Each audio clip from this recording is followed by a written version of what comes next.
True. Nervous. Very, very dreadfully nervous. I had been and am. But why will you say that I am mad? The disease has sharpened my senses, not destroyed, not dulled them. Above all was a sense of hearing acute. I heard all things in the heaven and the earth. I heard many things in hell. How then am I mad? Hearken and observe how healthily, how calmly I can tell you the whole story. It is impossible to say how first the idea entered my brain. But once conceived, it haunted me day and night. Object, there was none. Passion, there was none. I loved the old man. He had never wronged me. He had never given me insult. For his gold I had no desire. I think it was his eye. Yes, it was this. He had the eye of a vulture, a pale blue eye with a film movement. Whenever it fell upon me, my blood ran cold. And so by degrees, very gradually, I made up my mind to take the life, rid myself of the eye forever. Now this is the point. You fancy me mad. Madmen know nothing. But you should have seen me. You should have seen how wisely I proceeded, with what caution, with what foresight, simulation I went to work. I was never kinder to the old man than during the whole week before I killed him. And every night, about midnight, I turned the latch of his door and opened it, oh so gently. And then, when I had made an opening sufficient for my head, I put in a dark lantern, all closed, that no light shone out. And then I thrust in my head. Oh, you would have laughed to see how cunningly I thrust it in. I moved it slowly. Oh my gosh. Pause it. Disturbed the old man's sleep. It took me an hour to place my whole head within the opening, so far that I could see him as he lay upon his bed. Ha! Would a madman have been so wise as this?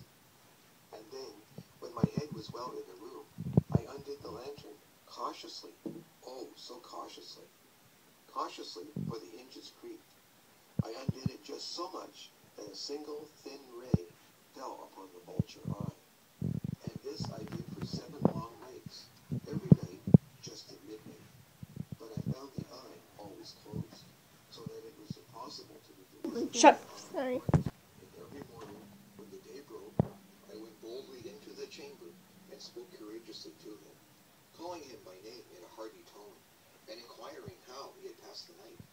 So you see, he would have been a very profound old man indeed, to suspect that every night, just at 12, I looked in upon him while he slept.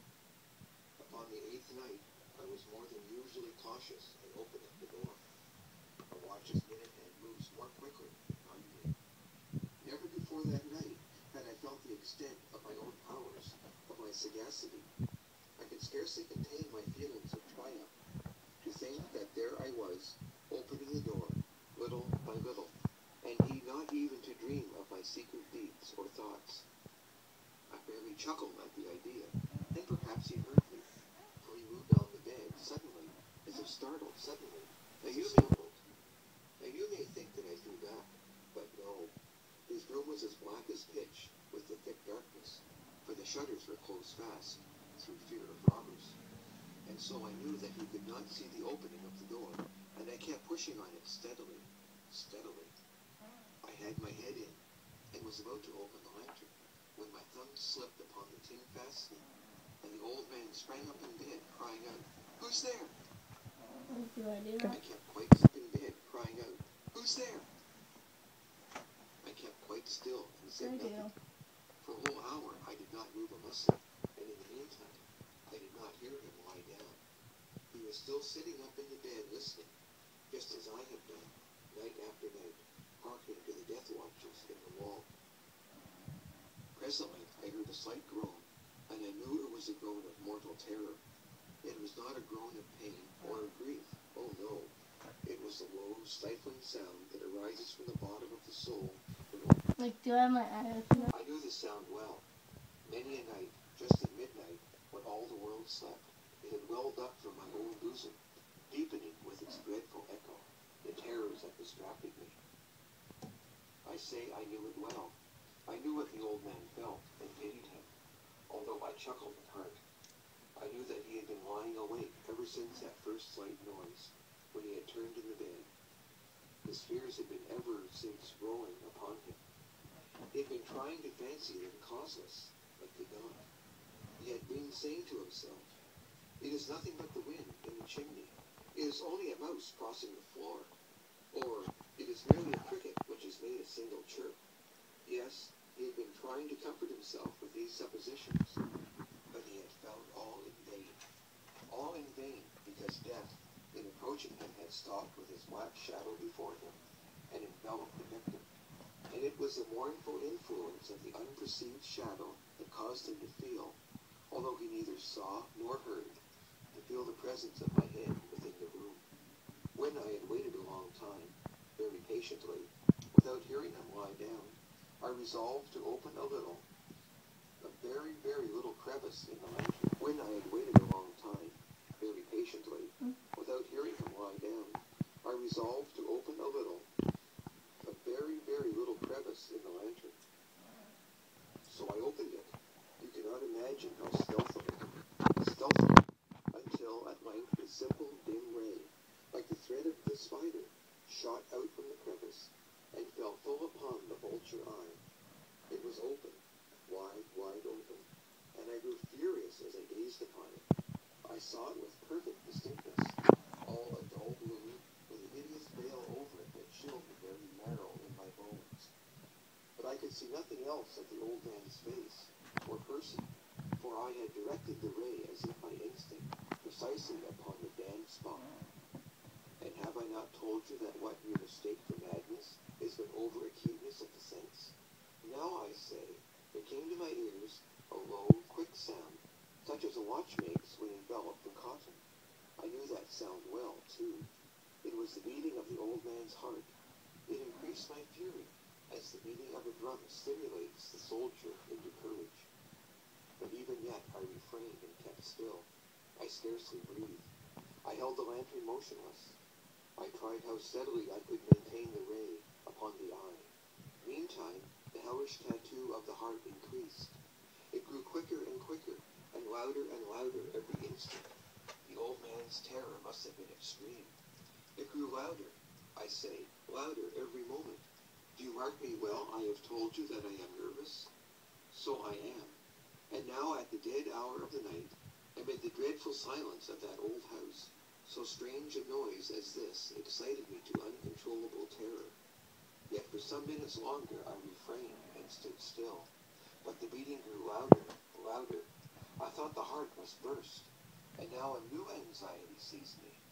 The sound would be heard by a neighbor. The old man's hour had come. With a loud yell, I threw open the lantern and leapt into the room. He shrieked once only. In an instant, I excited me to uncontrollable terror. Yet for some minutes longer I refrained and stood still. But the beating grew louder, louder. I thought the heart must burst.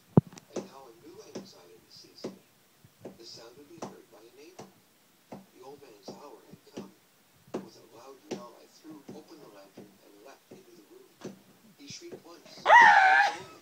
In an instant, I dragged him to the floor and pulled a heavy bed over him. Then I smiled gaily to find the deed so far done. But for many minutes, the heart beat on with a muffled sound. This, however, did not vex me. It would not be heard through the wall. At length it ceased. The old man was dead. I removed the bed and examined the corpse. Yes, he was stone dead. I placed my hand upon the heart and held it there many minutes.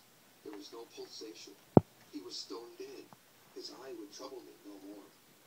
If still you think me mad, you will think so no longer when I describe the wise precautions I took for the concealment of the body. The night waned, and I worked hastily, but in silence. First of all, I dismembered the corpse. I cut off the head, and the arms, and the legs.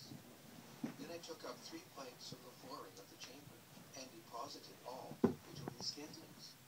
I then replaced the boards so cleverly, so cunningly, that no human eye, not even his, could have detected anything wrong. There was nothing to wash out, no stain of any kind, no blood spot whatever. I had been too wary for that. I thought I'd caught all. Ha ha!